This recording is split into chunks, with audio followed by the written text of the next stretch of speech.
আমার আল্লাহ বলে এই জমিনটা আমি পুরা তামা বানায় দিব।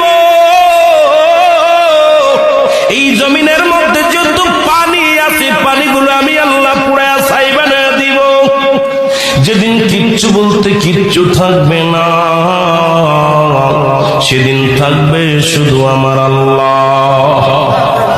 আজকে কার জন্য সুদ খাও, কার জন্য ঘুষ খাও, কার জন্য ব্যভিচার করো, কার জন্য অন্যায় করো রে মন, কার জন্য তোমরা এত বাদই করো।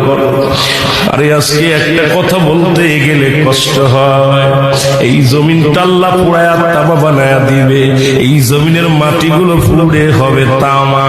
এই জমিনের যত পানি আছে পানিগুলো পুড়ে হবে ছাই।